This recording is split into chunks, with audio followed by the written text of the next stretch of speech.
We are recording. We are definitely not live, but we are recording. So how's it going? Doing okay. How are you? Oh, just spectacular. I mean, our fucking country's gone insane, but aside from that, I'm doing well. Well, I mean, what can you do? You can run for government. I don't think I can. I've probably discredited myself way too much in life to do that. There's, these podcasts of me talking shit about the government all over the internet and other things. I'm sure that, Is that what we're doing? I thought we were going to talk like aliens and whatever. I mean, we can talk about all of it. A big part of what I want is like, pretty much every time I see you, there's this like other layer of you that peels off, and I'm like, oh, you do that too. Oh, you do that too. Oh, you do that too. So I kind of want to, at some point in time, maybe not right off the top, but kind of back up and hear the like, you were born, you grew up story. I call it the superhuman origin story. But a couple ground rules just for the podcast to avoid the censors. We don't talk about this current affliction. We call it the joy. You can catch the joy. You can spread the joy, and then there's a solution for that. That's a lollipop. Oh yeah. Right. And then there's some people who remain sugar free. And I just want to say, I don't call it a lollipop to be derogatory. It comes from when I was a kid and I used to have to go to allergy shots, and they would always give me a lollipop for being brave. Oh, yeah. So that's where I came up with the idea. I'm not making fun, but take it how you want. Yeah. Well, I'm all about personal choice, man. Whatever you want to do. Whatever you want to do, then that'd be great. And I'm not a fan of the cowardice. I'll say that. And the authoritarian cowardice is really alarming. But, what can I do? I'm just a dude. So, I do my fucking workouts and go for a jog and make sure I'm eating well and, spreading joy. But I mean actual joy. I'm just making sure that I'm doing my comedy as much as time will allow, and then making music and I try and live an ethical life. And what that to me means is that I'm not destroying the world in my pursuits. And so that, I mean, maybe a little bit with comedy, because you are kind of destroying people's inner worlds sometimes. Those are that, it's your personal choice to come see me. And I think you'll find that my themes are all about love in a very tangible way. Like when that time you needed just one condom. I don't. Yeah. There's that one. I mean, I like to keep it pretty jovial. Like, I mean, there's only so much you can handle and take care of. And really, all I can do is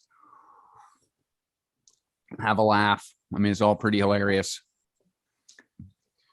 It's good to push those boundaries too, because I think that destroying people's inner worlds is probably a good thing. If it's that fragile and can break because of some dude standing on a stage with a microphone, it probably deserved to break.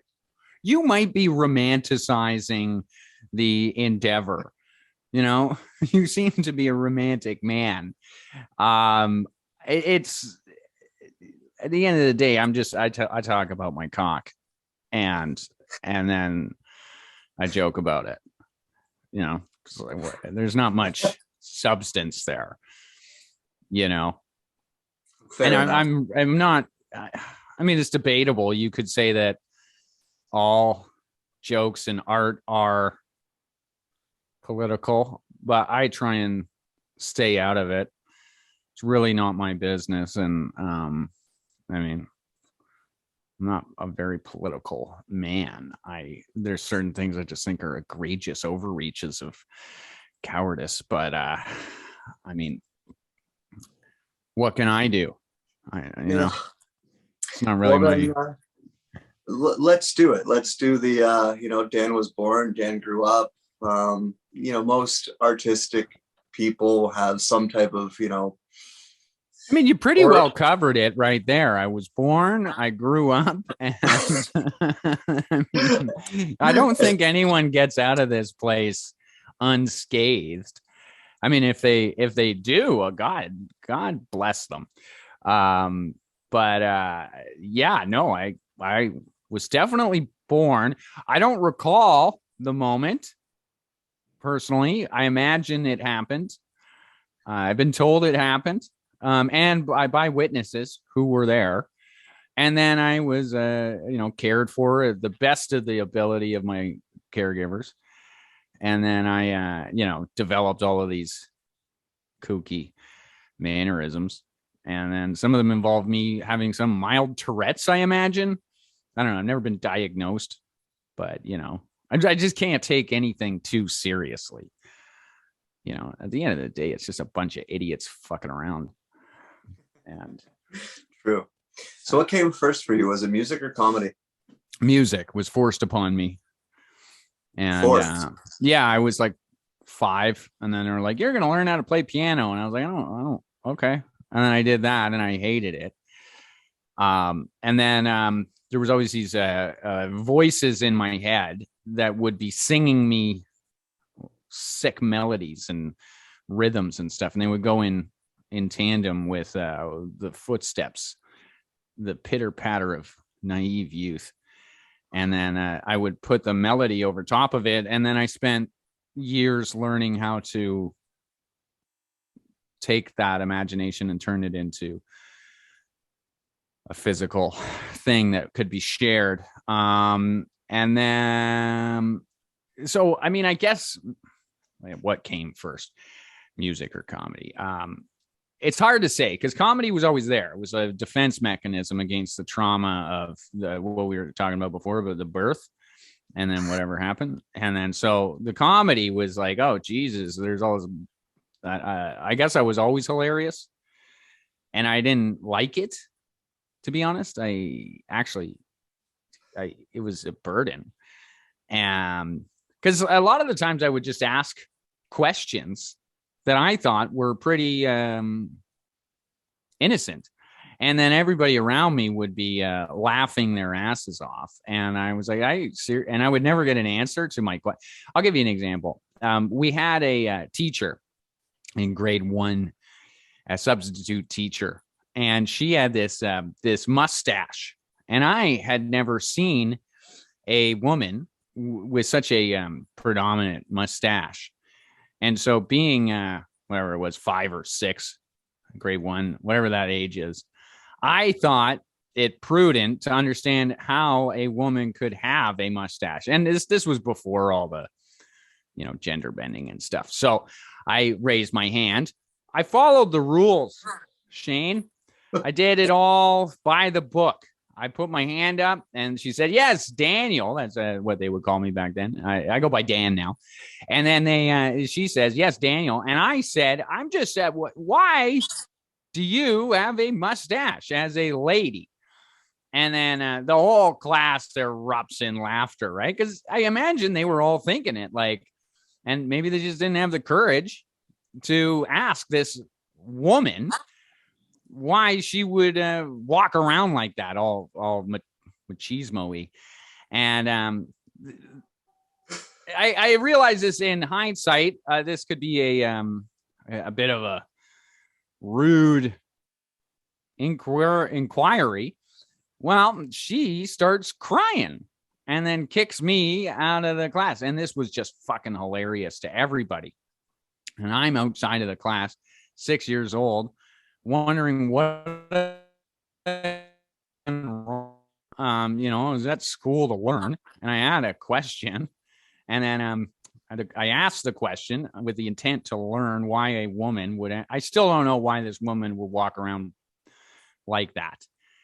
I've never gotten to the bottom of it after years, decades of education. I still don't have an understanding as to why this lady would just subjugate a bunch of fucking 5-year-olds and then expect them to not bring it up. Anyway, this was hilarious, and I had been punished for my curiosity. And then this would be an ongoing theme in my life where I'm curious about why things work the way they work and how people could dupe themselves into believing things that they believe. And then upon trying to figure out and assume or presume, or even through study and research, everything I come up with is just hilarious to everyone else. I still don't understand what a joke is after about 18 years of doing it professionally. I still not sure why people find some of the things I say to be so hilarious. I have this one joke, which is like my opener, and I often open the set with it because it just works every time. To me, it's a tragic retelling of the prodigal son. And then to everyone else, it's just fucking hilarious. And to me, I don't think I've ever written something so concise and captures so much tragedy and pain in so little words. And then it's just fucking hilarious to everybody. And I'm still miffed. But music has always been this thing where I can be serious about things and communicate it. And if by and large people don't laugh, I'm pretty trained. I'm pretty good. I'm like not great. There's a lot of people. Good. There's a lot of people who are a lot better than me, and they teach me, and I learn from them when we work together. And then I'm pretty good, and I like what I do, but it has never really had any mass appeal. If anything, people don't like it, my music, but it's probably where my heart is. And then where the money is when I just talk about, fucking chicks and whatever nonsense comes into my mind. And then people just find me talking to be hilarious. And it's goddamn, it's disheartening almost, because I'm just trying to understand the nature of the universe. And I sit there pontificating, and then people are just laughing and laughing at the gall of me trying to figure out the mystery of life. And then they give me money for it. And so I do it. I continue to do it, even though it's at a detriment to my own mental and spiritual growth, just to be so alienated by society. But, whatever. Everybody has their cross to bear, I guess. Yeah. So do you kind of like, just from like your artistic output, do you kind of approach them that way, that you get, some of what's in your heart and your mind out through comedy and the other half comes out through music? Prince would say that he doesn't believe in time, and he just does things that he feels like at the moment. And I think that's an apt description of how to be an artist. I think you just, if you try and force it, it always comes out contrived, and then inevitably ruins the whole process. And then if you just do it naturally, you can create some pretty wonderful things. Like that joke I was telling you about, that was I wrote it on the day my mom died. And it's goddamn fucking hilarious. And I can't see why. So I know my own experience was, you're a bartender at a bar that I went to. I didn't know you at the time. Just like, I don't even think you weren't even talking to me. It was just listening to you talk to everybody else in the bar. I'm like sitting there and I can't stop laughing. Yeah. And I remember thinking to myself, this dude should be a comedian. Yeah. And then I end up finding out that is what you are. I'm like, oh, that makes fucking sense. I think it was thrust upon me, to be honest. Yeah. I was doing a show when I was like in high school, and we would do these improv shows. Because I just like I wanted to be an actor, right? And a real dramatic actor and stuff. And then the only avenue to just act whenever you want it, because you always have to do some big thing. You have to fucking metaphorically suck somebody's dick to be in a production or something like that. But with improv, you could just do it whenever with a bunch of like-minded improvisers. And so we started doing these theater shows in the theater and raising money for we had a bunch of options our drama teacher would give us to raise money for.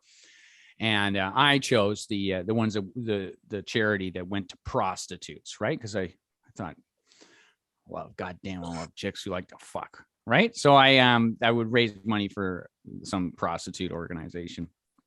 Anyway, we raised $20,000 for these hookers, and over the course of a year. And one day I was doing the show, and my friend, he was a very popular guy in school. All the chicks liked him, and all the guys thought he, man's man. And he would come up, and then he came up to me, and this man's man was just weeping after the show. And I'm like, God damn, what the fuck is going on with you? Right? And he is weeping, crying. And he says, Dan, you're the first person to make me laugh in 6 months since my father died. And I said, oh, you fucking pussy. And no, I was like, oh, maybe there's a reason why the creator had given me this gift that's such a burden. And, it was to bring a little bit of laughter to this whole tragedy of life we call existence. And so, I kind of was like, all right, I guess I'll just do this thing. Anyway, sorry, you had a question. Yeah, what experiences did you have? Like, what other than like just straight up doing stand up? Like you mentioned acting. I think you've done like some commercials and stuff like that. Just wondering if you could like detail some of the experiences you've had. With acting or just with comedy in general, just that side of you. Yeah. One time I was in Halifax, I believe was the town, and I was on tour, and I was in this toxic relationship at the time, and I remember I was like, oh, God, I gotta drink myself under a table. And so I am doing the gig, and I just fucking murder, man. I had one of the best kills of my life, just crush it. And this lady comes up to me after the show, and she's like, God damn, you're hilarious. Can I buy you a drink? So we go to the bar there in the hotel, and we're sitting there, and she buys me a drink, and I'm going to get smashed. And this lady's buying me drinks. I'm going to get absolutely smashed, and thank the heavens, right, for this opportunity to get away from this toxic relationship, be on tour. And then the lady says, man, you're real fucking attractive, hey? And she's like 40, and at the time I'm like 25 or whatever. I'm like, I'm not gonna fuck this old bag. Just give me some beers, right? And then I keep feeling this energy from behind me. I'm very intuitive spiritually, and I keep like looking over my shoulder, right? And then there's this man behind a column, like a big Roman column down the way, and he keeps looking over the column, right, watching us. And I'm like, this fucking weirdo, right? And then I'm like, hey, give me another drink, hey. And then she says, hey, listen, we should fuck, she says, right, really romantically. And I explained to her, listen, I may be in a toxic relationship, and I certainly want to not be a part of it, but I'm not gonna, I have some morals. I'm not gonna just fuck some old chick, while I'm in a relationship. I'm not just gonna smash your clam but you can buy me another drink, right? And she pays for the bill, storms up, and then runs to the column where that man was peering at us. And then she says to this guy, he's not going to fuck me. And the bartender looks at me, and I'm like, oh, what the hell? And I finished my beer. I'm going to go up for a smoke and have a little, geez, Louise, that was weird, right? This dude's watching me get hit on by this old bag. And then she's surprised, first of all, that I'm not going to have sex with her, which is, if you'd seen the pairing, I think it was obvious I was not going to. Maybe other men would, just the idea that I would balk at some free pussy was not, in her lexicon of a possibility. I go out, I light my cigarette, and then there's a group of 20 20 people. And they say, so? And I'm like, what do you mean, so? I'm like, well, you're going to fuck Earl's wife, they say. And then they're all like asking me, and they're all interested. The whole group goes quiet. I take a long draw. I'm like, I'm not going to. You mean that chick at the bar who's buying me beers? And they're like, yeah, you're gonna bang her? And I'm like, fuck no. And then they all laugh and then exchange money. And then like they had been betting. And then well, this is odd. And then Earl and his wife show up. And then Earl's like, and then one of the guys in the group of 20 says, see, Earl, nobody wants to fuck your wife. And then that was kind of when I realized I had made it as a comedian. I don't know that you can really ever top that. Is that what you were expecting? Not at all. But I definitely like it. The tour you were on, what was it? What was that like? Was it like your own put together yourself? I had been touring with Yuck Yucks for about 12 years. I don't know at what point. It could have been. I had many tours with them, and I would name them some joke I was doing that tour. I had the Wash Your Baby tour or the Come in Your Pussy tour or whatever the hell. And but they're just random shows booked by Yuck Yucks. Oh, that's interesting. And then they would like kind of just book them in different towns. Would they pay for your travel, all that kind of stuff, or did you have to do that yourself? Depends on the time. It was you don't make money doing stand up. It's kind of you get paid in lifestyle, and like the payment you make enough to survive ish. I was hitchhiking all over the place, and I mean, yeah, I don't know if I've ever made any money doing stand up. I've certainly gotten paid, but after expenses, time, starting and restarting your life after every sort of, it's not, I wouldn't suggest it. It's not a money maker. Have you done some acting as well? Yeah. I'm in a couple of things. I don't know if I'm allowed to say what I'm in because they haven't been released yet. Fair enough. I was in a Jägermeister commercial years ago, and then I've done a couple of things. I mean, I always love acting. I was in like this student film that won all these awards. Doesn't mean anything, I mean, acting's kind of one of those things you just say you can do it, and then somebody allows you to do it. I always go to the auditions, and then you see all these people, and like, I hope I get it. I hope I get it. And for me, it's like I don't give a shit. Like I got the show tonight, or I'm gonna be rocking out with my band later, and like yeah. I can remember you getting me actually to help you read some lines one night, now that I think about it. I think one night at Blackjack there, you read this to me. All right. Yeah, I mean, it's just like I've been auditioning for like 10 years, and I booked a couple of things last year which were pretty cool to be a part of. This one's coming out on Netflix later this year, maybe. I don't know. Maybe I've been cut from the whole thing. I don't even know if I'm allowed to say anything. I've signed an NDA on another one that I was in the, but you'll see me. And if you see it, who knows? Allegedly, I'm in some things. Who knows? Who cares? It's fun to do, and I'd love to do more acting. Like if there's an opportunity and the character speaks to me, I would for sure jump at it.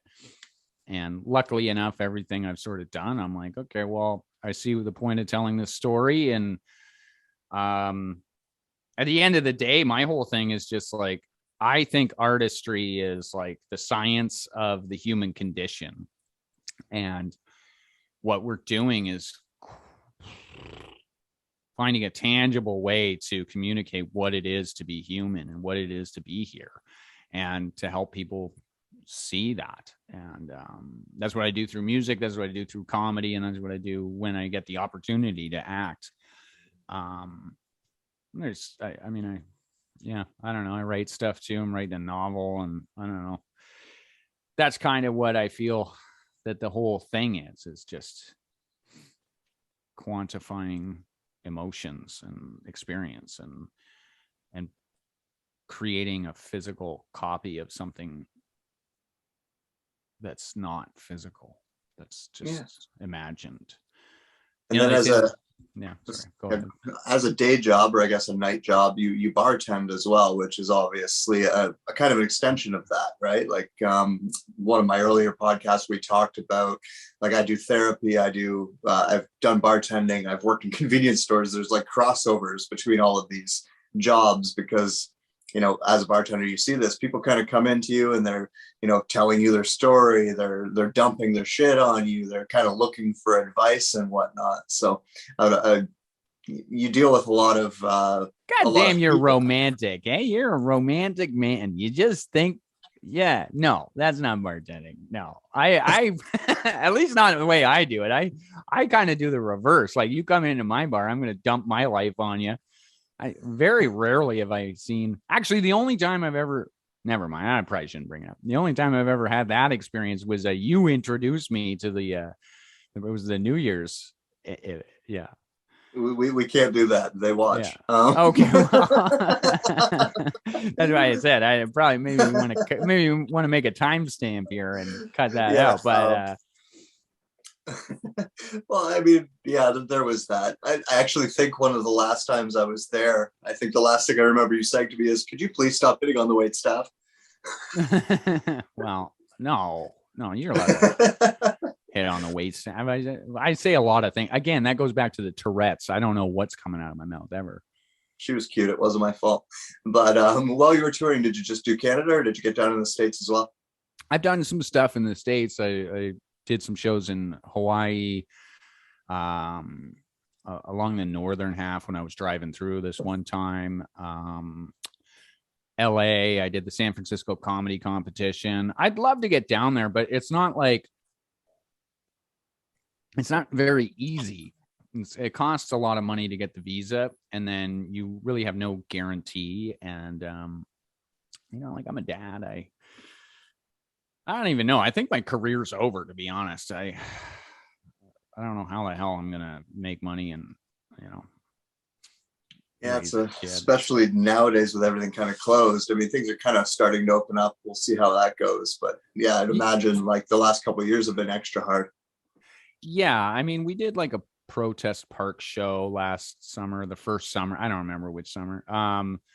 And I recorded a little EP special there, which you can find on my website. And, that's actually was kind of cool.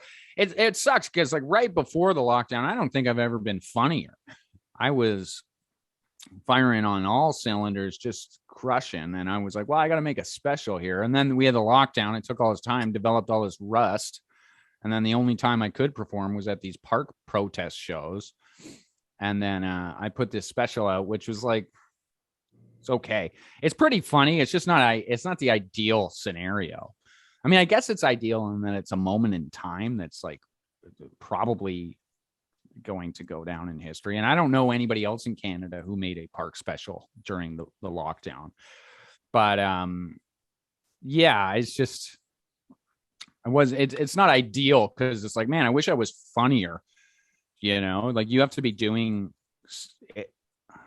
It was like an entropy to stand up where, if you're not doing it, you can't. And it's not like you can do it. It's like, I can't just, like, I could go fucking play these drums right now and then get better at drumming, but I can't just go talk to myself and become funny. I don't, like I said, I don't think any of this shit I say is funny. I just think it's some sort of element of, it was always a question, but then when I say it out loud, everybody's like laughing, and I'm like, okay, well, I'll take that thing. And maybe it's a delivery thing. It's like, I'm asking you a serious question. It just sounds funny coming out of my mouth. Maybe I'm just some ridiculous human. Who fucking knows?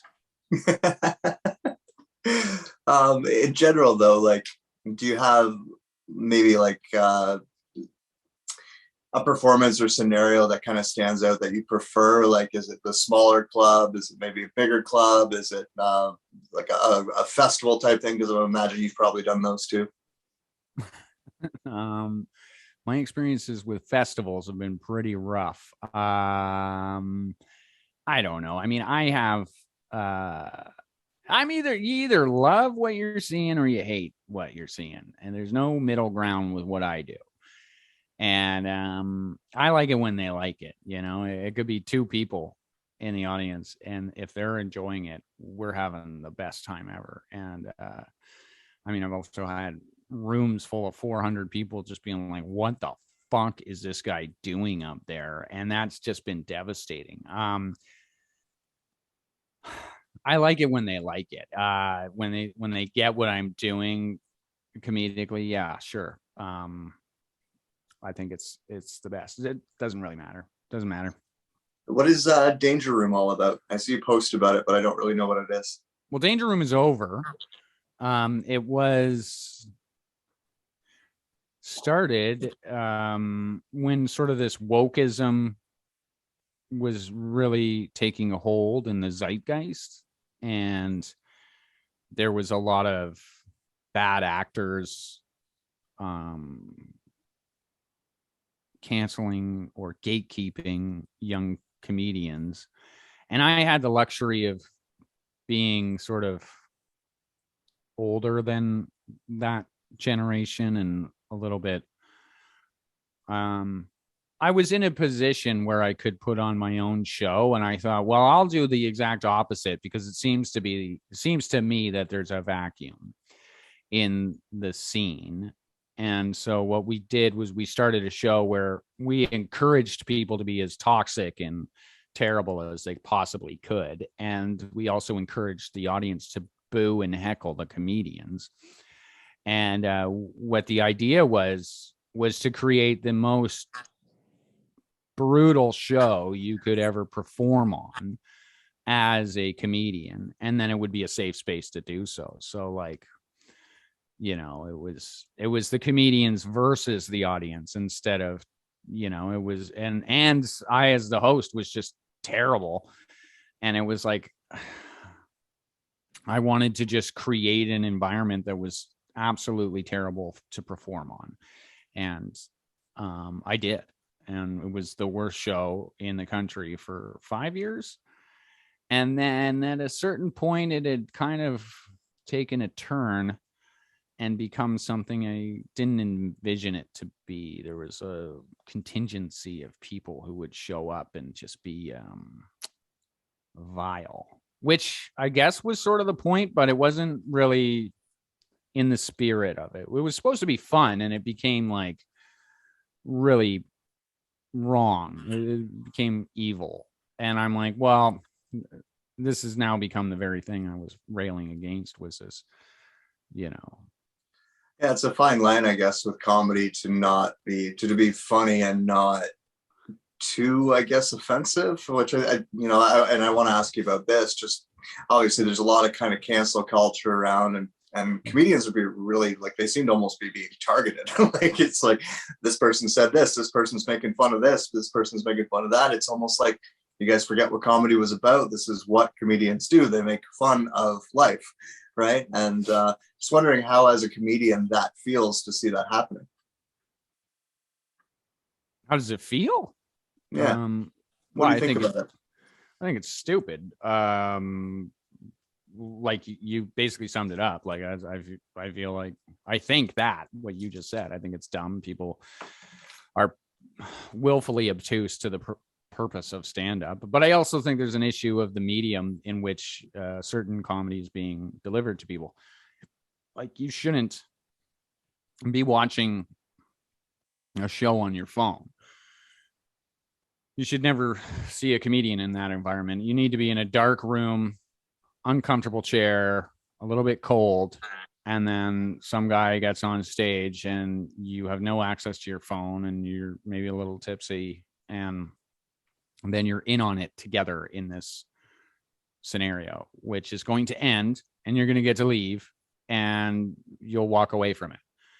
But instead, people are taking jokes home with them and watching it while they're putting their kid to bed or fucking trying to make dinner. And this is just not the environment to be digesting irreverence. Like, if you're in a reverent scenario, and you want to generate peace, like having somebody be irreverent in that moment is going to be offensive, and you didn't exactly pay the price of admission.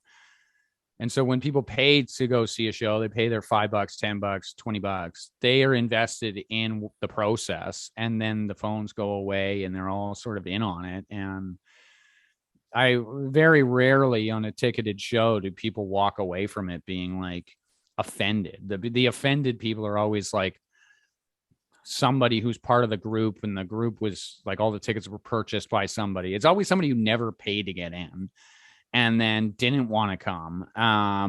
And so, yeah, I just think the medium in which people are digesting comedy is unconducive to hilariousness. And then people are fucking stuck up twats, and fuck them if they can't take a joke. And, you know, there's plenty of things that offend me. Like, you would think that I wouldn't be offended, especially because I ran the Danger Room. There's so many people who think I'm something that I'm not. And, you know, because of that, they're like, oh, this guy's alt-right. You know, I don't think, I'm all about personal choice. However you want to live your life, I want you to have the freedom to do that. However you want to think about life, but also I have my own thoughts that I'm not very vocal on.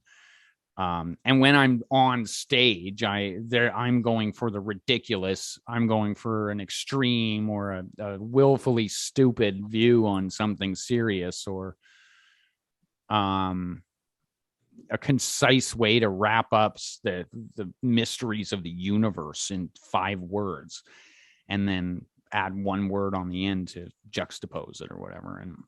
And people are like, well, that's you. And it's like, that's a very small a part of who I am as a human being. And then to take that seriously is so fucking ridiculous that it's just, people who try and cancel comedians don't realize how stupid they are. And the fact that they're even able to take down comedians just proves how ridiculous our society has become. And then as a comedian, it's like, well, it's funnier because it raises the stakes of everything. And then in the moment, like, you can get a laugh out of a lot of setups, even because people are like so shocked that you would set up a premise that you're not allowed to talk about right now, that it's like, they're already laughing because it's so, you can't ask the teacher why she has a mustache. Don't you know that? Well, every teacher has a mustache right now, and nobody's allowed to ask about it. So it's already hilarious. And so as a comedian, it's both. It's like a little, it's always been scary being a comedian, getting up and talking to random strangers and hoping that, and they're judging you.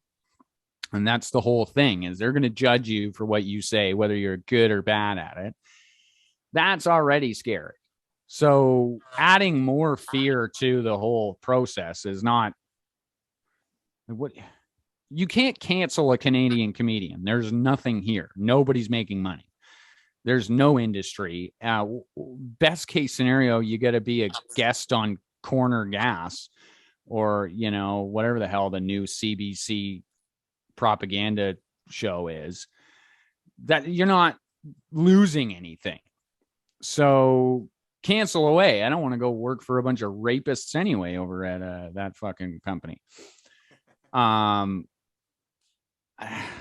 don't really, you know, I don't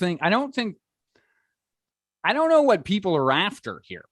I mean, it's pretty obvious that there is an element of society in a micro and macro that wants you to sit down, shut up, and do what you're told. I think That's always existed, and comedians never listen to that. Sorry, what? I think now that, like, the kind of majority of society wants everyone to sit down, shut up, and do what they're told, that, like, that's probably why, you know, the comedian is becoming a little bit more under fire, because, like you just pointed out, that's always been the job of the comedian, is to not do that. And so now that, like, the majority is up in this place where, no, we all need to sit down, shut up, and stop stop talking shit, that, yeah, I guess it's almost like they're easy targets. Well, yeah, and a bunch of cowards going after an easy target is not new. It's um it's like I don't know. I find comedians to be brave, admirable people who question things, and I consider them all my brothers and sisters. And the biggest thing that's disheartening about all of this is when I see comedians go after other comedians, and I just think there's a nobility to being a comedian or being an artist, taking that chance to sacrifice your entire life for a vocation that just is supposed to bring people laughter. Even if you fail at it, the end of the day, you're still trying to make somebody laugh. I also think the very notion of punching down is bigoted. I don't understand how that's not, again, this is like one of these things that I see so clearly to me that just, I don't understand how people cannot see that. If, like, there, I'll give you a story from the career. Man, that's,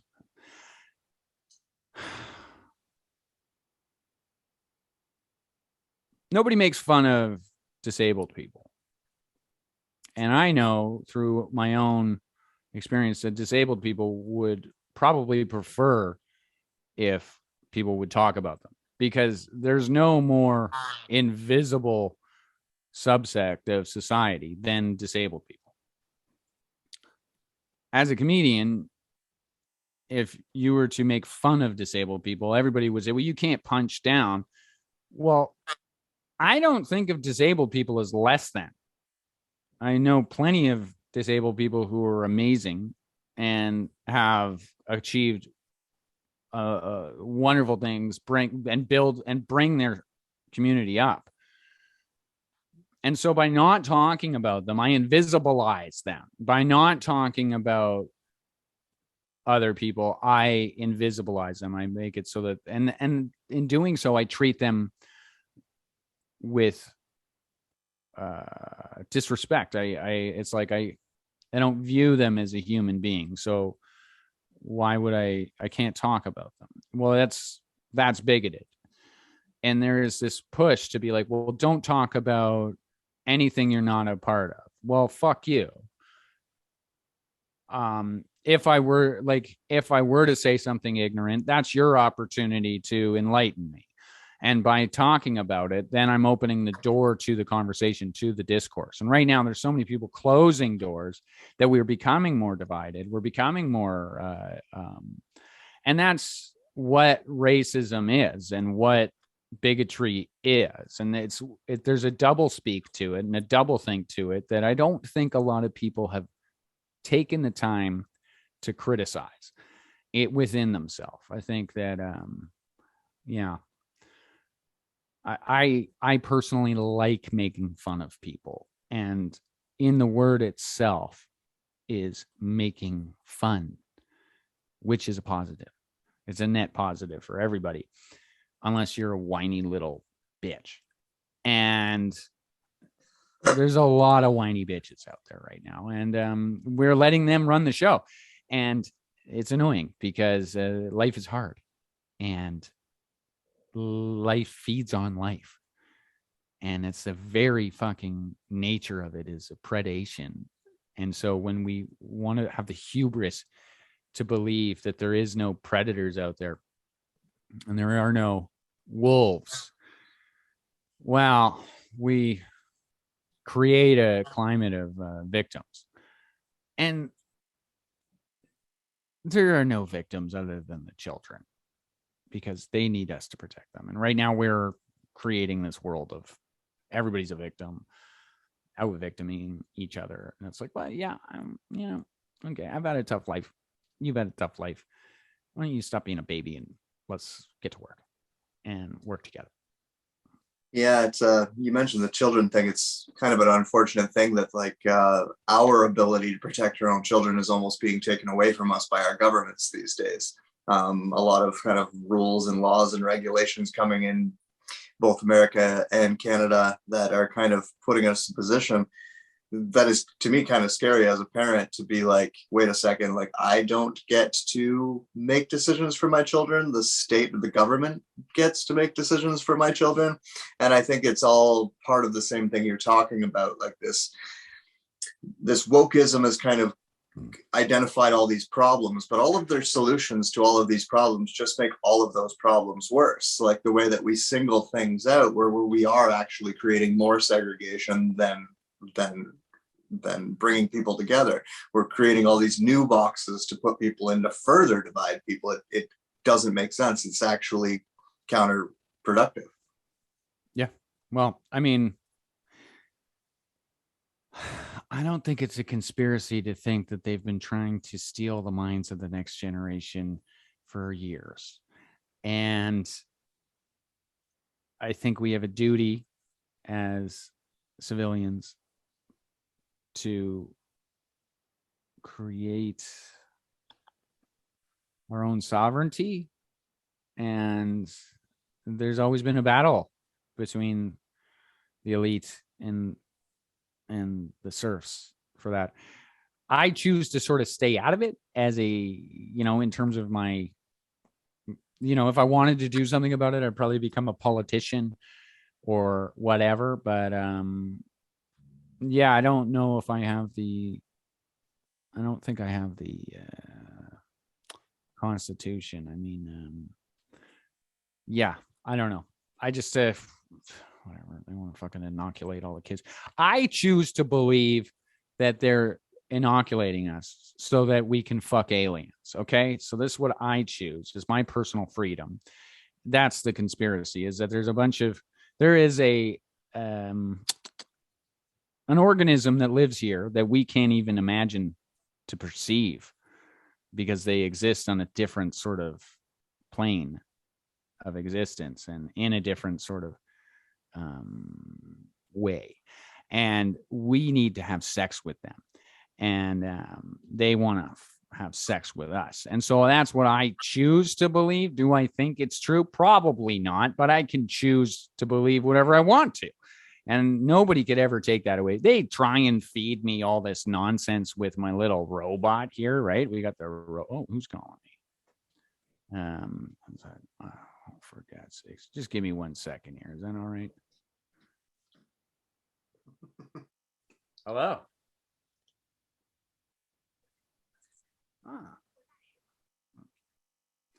It's a call from Ottawa. I thought I was getting my bank account frozen. No, I think that there's, I don't know. They try and, program you with all the programming, and then you have an opportunity to take whatever information in there that you like. And now there's a bunch of crazy shit going on. And it's alarming that all of the conspiracies have turned out to be true and that the majority of people refuse to admit that. And I'm yet to see an apology about any of that from anyone. But I mean, this doesn't surprise me that the majority of people are weak-minded bitches. But, I get to choose what I believe. I choose to believe there's an alien race that runs the show and they want to smash. And then they're going to give us the mRNA thing so that we can fuck. And I'm all right with that. I like I mean, like that's not too far off of what a lot of conspiracies do believe, that, it is meant to hybridize us because, I mean, on one side, they're like dropping all this UFO stuff and like hinting at the alien stuff. On the other side, they're trying out this new technology. And a lot of people are kind of connecting the dots, being like, oh, they're trying to prepare us for this, not invasion, but this occupation. So it's a fun theory. Okay, so but here's the thing. Now you got to look at the point of life. What is the point? The point is to observe and report the nature of the universe. In my belief is that we are the universe realizing itself, and when we go on, we don't cease to exist. And I would think that if energy can neither be created nor destroyed, if that is a truism of physics, then I've spent a lot of energy observing and thinking. And now I don't think that those ideas cease to exist. They must go somewhere. They don't just evaporate. And even if they do evaporate, that energy it evaporates, turns into a cloud, and rains back down and creates another form. Okay, so now you're thinking they are doing it. Well, they are retarded. Okay, everybody's dumb, self-interested idiots, and they are all self-interested and want to preserve their own existence. And they're always fighting one another because we're always fighting one another, and we're always trying to one up each other, get more. I need to get a better lawnmower than Jim over there. And then he's going to get a better lawnmower. And well, that's a micro example of the macro. And that's just how the universe works. Well, there is a bigger picture here. And life, where you and I are, is a byproduct of consciousness. And consciousness is a force that exists like time or gravity or inertia or whatever. Consciousness, it goes through the universe and it needs somewhere to live. It needs somewhere to go. And that is a tree or a rabbit or a human being or a rock. Even a rock can perceive the universe. If you look at a rock, it has etches all over it, it has memory. And when you look at the etches, that's the memory of the time it got hit and it rolled down the hill and then the ice ran over it. And you can see all of that. And if you could communicate in geology, you could talk to a rock and realize the fucking passage of time through the etching in it. And it has memory. A tree has memory. The ecosystem of a fucking forest has memory, and it knows where to move and plant stuff, and they get out of the way of the sun for the young ferns. And rabbits have memory, and frogs and all that shit have memory, and so do we. And the point, though, is that we need to store consciousness into something that's not so degradable and suffers from entropy so much. And so what we're doing subconsciously as a higher evolutionary instinct is putting consciousness into robotics, getting a rock to perceive the universe, because a rock doesn't crumble and fall apart as easily as you know, some teenage boy, you know, falling down a hill and breaking his neck or whatever. So that's the point. And so you want to think, hey, you know, the government's trying to fucking inject us with robots and stuff. No, humanity is doing that. The earth is doing that. This is just a natural progression. We're in a cocoon state and we're supposed to go. Now, do I like it? Not really. I don't really want to become robotic. I don't really think the idea of being immortal to be beneficial. I think there's sort of a niceness about mortality that there's a beauty to the fleeting moment of life that makes that first kiss delicious and exhilarating. And now that I'm older and have lived longer than most humans in human history, it's kind of like, I don't even give a shit about kissing some chick. I could probably eat a cheese sandwich and that'd be good. And there's a, you know, like imagine the fucking cynicism of a 10,000-year-old robot observing the universe. So I don't know, but it's not up to me to know. These idiots who think they can put consciousness in a robot and then they're going to exist. You're fucking dumb, man. Your soul is in you and you're going to die. And, you know, that robot will be its own Frankenstein monster. And you will be Frankenstein and you will die. And your monster will kill you. It's like you didn't read the book. You didn't get the story. And, you know, is what the hubris again, it just goes down to hubris of me, of you know, these people canceling comedians being like, well, if I cancel enough comedians, they won't think wrong speak and racism won't exist anymore. It's like, okay, well, until you realize we're all racist, bigoted idiots, and then it's within your own heart to treat people with respect, this problem will always exist until you realize that the world is going to kill you regardless of what legislation you in place, and it's up to you to protect yourself and your family. But nobody wants that responsibility. Nobody wants to say, oh, I'm bigoted, I'm sexist, I'm all these terrible things that I hate.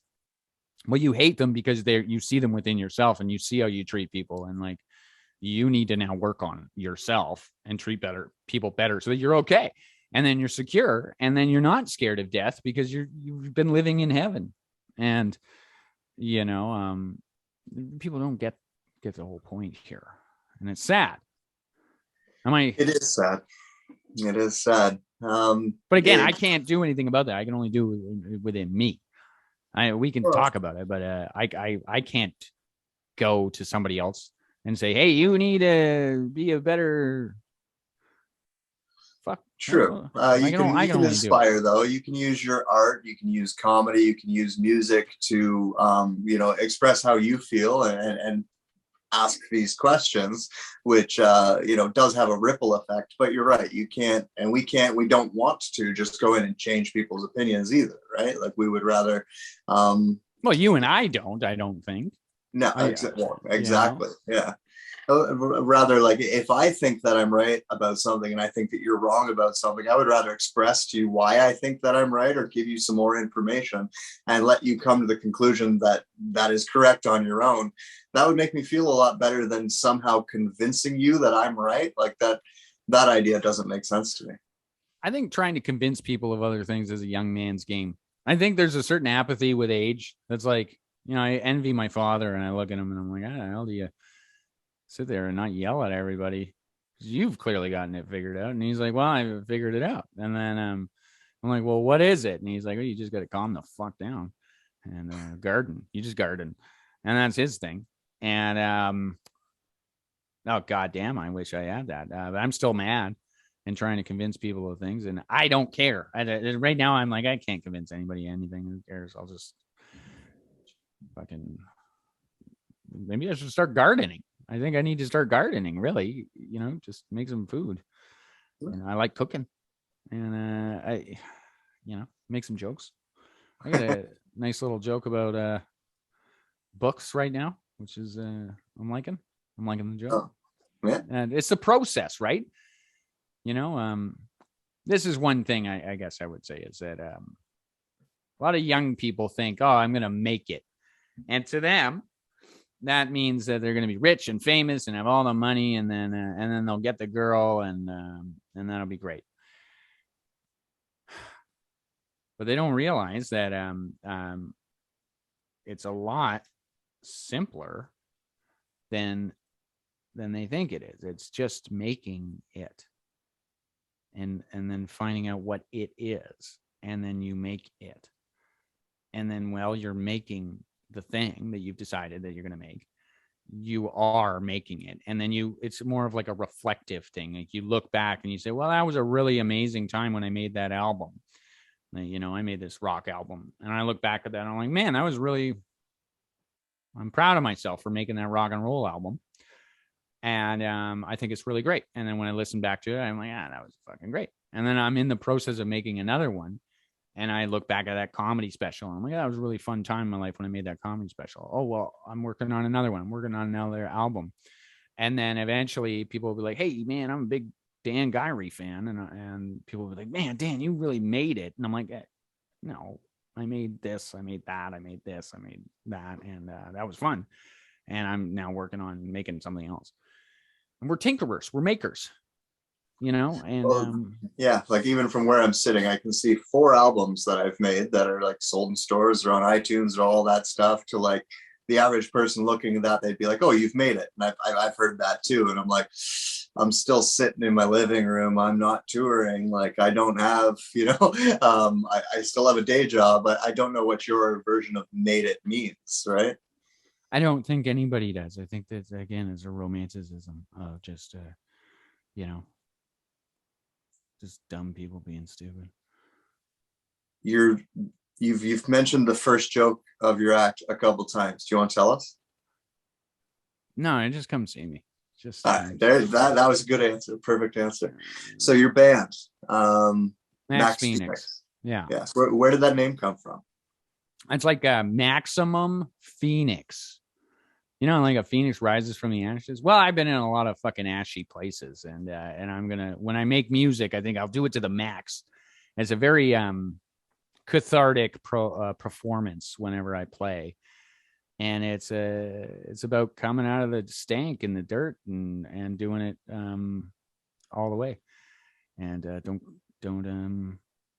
you know, don't not. As a singer and performer, like I've kind of, I had created kind of my own alter ego to do that through. And that's where the name Shaynard comes from. It's like this other part of my personality. The hair comes down, the glasses come off, and I'm on stage, and it's a totally different asshole. But one thing I always encountered when people like hear me speak, and then when they heard me sing, they're like, that voice comes out of the same person. You did that to me. The first night I was like a open mic, I guess, at Blackjack there. I see you stand up, and I'm like used to funny Dan. I'm used to like your voice as it is. When you step behind that mic and you open your mouth, I was like, who the fuck is that guy? Where has he been hiding? Because it's such a totally different version of you. And it's fucking beautiful, man. Like your talent actually blows me away. Like you were very, very good. And I didn't expect it. Yeah, well, I guess that's what I think we've been talking about, is that we're not just one thing, and that all comes from different parts of me. Like when I'm doing stand-up, the goal is to make you laugh. It's not, I'm not, I think people really fucked up on that one with stand-up. I think a lot of comedians are really don't understand what the job is, and the job is to make people laugh. Like even you off the top, and I don't mean this rudely or meanly, but maybe it'll come across that you're like, well, yeah, you're destroying everybody's. No, I don't. If that happens, I'm sorry that you're brittle enough to be broken by a dick joke, but no, I don't want to do that. My goal is to make you laugh, and that's it. I really have no designs on restructuring your idea of what the universe is. If anything, I just want you to come in here, escape whatever bullshit you're going through, have a great laugh, go home and fuck your wife or fuck your husband or whatever it may be. That's what I want you to do. I want you to have a fun time. And I literally just want to make you laugh about some crazy shit that's going on. But that's just what I'm decided to talk about. Like right now I'm talking about dreams. I'm talking about books, and I'm talking about, whatever is going on in my life. And I'll use my life as a way for you to escape yours and have a laugh. Now, with music, I'm trying to tell my story maybe in the way that it is. And those are two different people. And I'm the same guy, but when you come have a beer at my bar, we're going to have a beer. I'm going to give you a beer. I'm going to make sure you have a nice night out. And when you come over for dinner, I'm going to make you a delicious meal. And I think it's almost silly to be like, I get that, because so many people say, well, that's you singing, I can't believe that's you singing. And then it's like, well, do you think we're all just one-dimensional people? You come over for dinner, I can't believe you made me a fucking delicious meal. I thought you ate cardboard. I don't know. I don't get it. You never underestimate, you can't underestimate the power of people's potential and what they can bring to the table. And we all do. And we see them as one-dimensional creatures, and then we are angry at them. But there's so much more to them. So you got about a year, maybe two under your belt being a daddy? How old's the boy now? 3. He's 3. 3. Okay, 3. Yeah. How I kind of met you right at the point in time he was being born, and how do you feel like that's changed you, I guess? I guess I'm a little more sensitive to people now. Yeah, I realize the power of a hug. Yeah, I don't. It's awesome. I don't think you should be allowed to vote unless you're a parent. um, I think everything that I did before being a father is useless and lost. And I think that people who don't have children are dumb, and superfluous almost. Again, I mean, that just flies in the face of all those other shit I was saying. People are, oh, they're great people and stuff like that. I'm sure there's people you're great, but I, I just think there's maybe not solipsism. Is that the right word? And I don't know what the word is for this, but I think that people who don't have children are very island-esque. Like they think their thing is the only thing. And I think that having a child shakes you from that selfishness. And I'm blessed to have been given a child, and I'm so lucky. I'm lucky to be a dad. I love doing it. I love looking after that little dude. He's the best. And I think more people should do it, because I just think there's a self-interestedness to this that would just be shaken up if more people had kids. I don't think people realize what they're doing when they're like, oh, I need to work. What do you do for a living? Shut the fuck up. Like, you're an advertisement. Fuck off. Like, nothing you do is important, whatever it may be. You don't really realize how much it's going to change you until it happens. It's one of those things. I think it's more for men, more noticeable to a man. I think women are kind of a little bit more biologically programmed to do that, where men kind of, it's almost like an afterthought until it's right in front of our face. But I noticed that it's like, to me, it kind of, wait a second. You think men and women are different? no, there's no difference. Come okay, anyway, so go on. Totally fluid. But yeah, like shitty guys out there, and it's like, oh, they've got their girlfriend pregnant, and it's like, oh, okay, this might help him get his act together. If it doesn't, that says a lot about the person's character, because it's almost impossible not to want to get your act together, so to speak, once you have that other human in front of you who clearly depends on you. And I feel like people who can't have that emotional reaction, I can understand people not wanting to have kids, but what I don't understand is people who do, and that switch doesn't go off. Makes no sense to me. Yeah. I mean, again, you can't underestimate the power of people's potential. That's not a positive always. For good or for bad, yes. Yeah. But I don't know. Well, where's the best place for people to check you out, both music and comedy? DanGuiry.com and Dan Guiry on any social media. I'm not on all the new truth ones or whatever, but I don't know. I mean, yeah, I'm just on all the old guy ones. And the music is Max Phoenix Band, right? Yeah, I think that's my Instagram. I don't control that one. I don't use it. I'm terrible at marketing, and social media is not my jam. I'll let you know. If you follow me on Instagram, I'll be like, hey, I'm putting something out, and then it'll be on a story. It'll disappear the next day. Just go to the website. My comedy specials on the website. If you want the video thing, it's free. You can just pay by donation. There's some music there as well, and then all of my works are I think the audio of the comedy special will be released later this week, and then all of my works are just out there, and just Dan Guiry or Max Phoenix. I'm sure it'll come up. There is some weird guy in the States who has a band named Max Phoenix, and whenever I release any Max Phoenix stuff, he tags himself in it like I give a fuck. But I don't, and I'm sure he's a great guy. Whatever. I'll put an extra X on my band name at some point if it ever gets into a legal dispute. But for now, it's just Max Phoenix, and then there's like some guy who's also Max Phoenix, and then mine is the really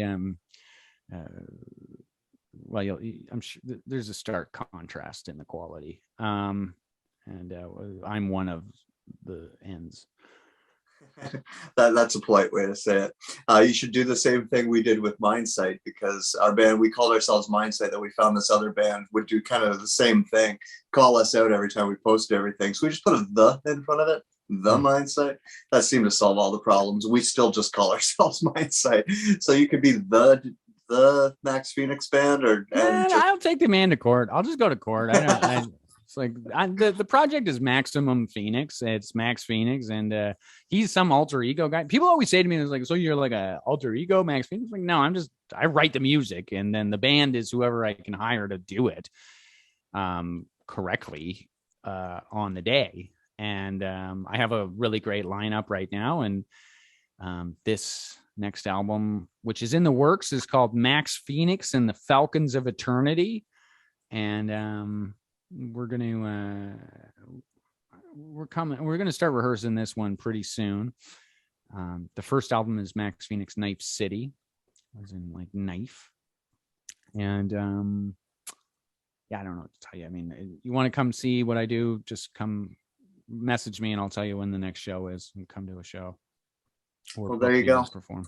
And I'll link Dan's Instagram in the description of the video for people who do want to check that out. And thanks, brother. It's been fun. I can't talk to you and not laugh. It's your curse. It is what it is.